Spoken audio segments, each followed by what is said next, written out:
In 1975, Dick Sobray, as well as Dwight, started the firm by saying we're going to be a firm that specializes in healthcare. And in addition to that, we're going to integrate architecture and engineering. No one was doing that at the time.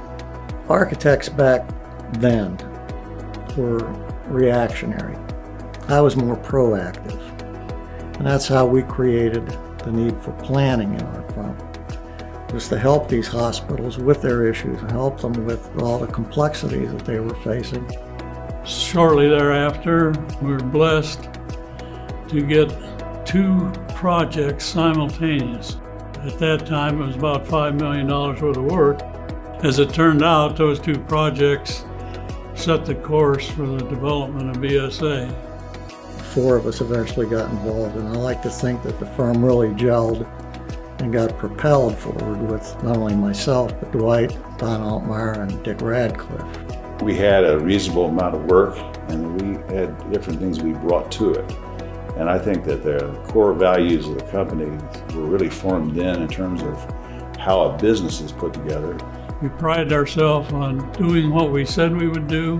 We moved from the meager beginnings of a local firm to a major player in the rest of the regional United States. So we worked hard at just simply trying to build the culture there that was going to somehow feed the future of the firm. The biggest challenge I had was I had these older partners, and I had to figure out what I was going to do when they all retired. And so that's basically where I started to expand the idea of ownership. I think it was a firm that grew quickly, maybe quicker than was anticipated. I think the excitement is that a lot of young people got to make a lot of decisions that they would not have gotten to do at another firm. We brought a lot of innovation to the table over the years with our thought leadership and how we introduce new ideas at the early stages of planning or the early stages of design of projects.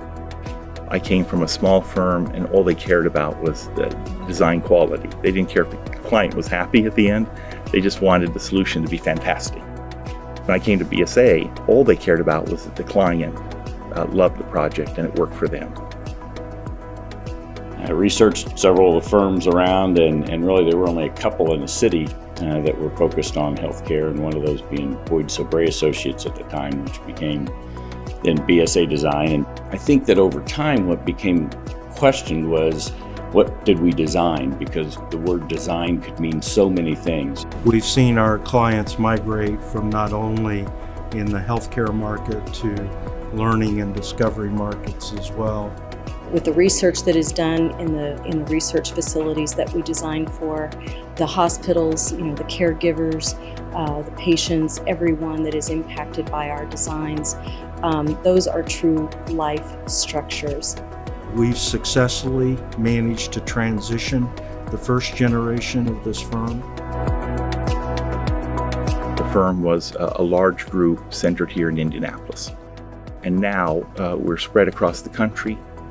We're going to continue to be entrepreneurial in spirit and innovate for our clients so that we can help them solve their problems. BSA has always had a family atmosphere. There's always been an opportunity for me as a professional to do something new and to grow as an individual.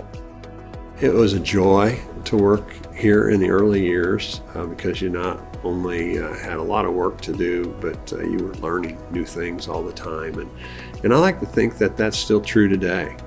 I think that's the strength, is the generational transformation of the firm and the way we're structured now. I think will lead to a kind of a new era.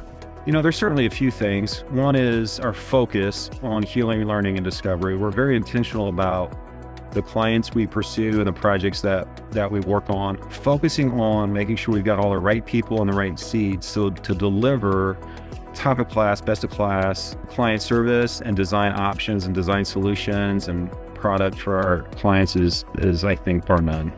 Becoming an ESOP in 2017, I think to move from, we were like a couple shareholders when we started, to 70 shareholders, to take it all the way and say, on day one, when you enter BSA, you are a shareholder has been transformational. I do believe that we have a certain formula that is now working to the extent where we can go into a city and know that we're going to be successful if we apply this formula. And to me, that's really exciting to see places like Austin in the last couple of years here really come around and be a huge contributor, bringing on places like Tampa, seeing what's happened in both St. Louis and Raleigh. I'm excited about the future of what that means for us. Your priority is to worry about the client. If you take care of the client, he's going to take care of the company, and it's going to work its way back to the employee. So it's this symbiotic relationship that's really proven to be true over time and sustainable over a long period of time. We've got to continue to be learners. We got to continue to up our game and get better at what we're doing. So we're always looking for those continuous improvement moments. How do we get better at servicing our clients? How do we get better at the next best design solution and being innovative with the tools and the design options that we're presenting, and working with all of our industry partners along the way. That's always been who we are. And so there's this marriage of human-centered design and technology that we are on the cusp of moving into with AI in particular. And I look at it this way, that we've always been trying to solve, how can we be faster? How can we be cheaper? And how can we be better?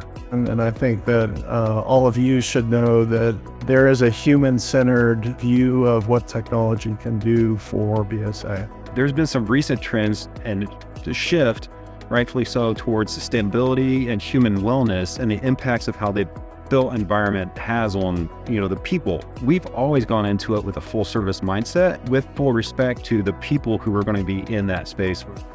I think that's what is special about BSA and always has been and hopefully always will be, is that personal touch that we offer. But I think one of the most significant things that we've been able to accomplish is really around our core values and our culture and our people.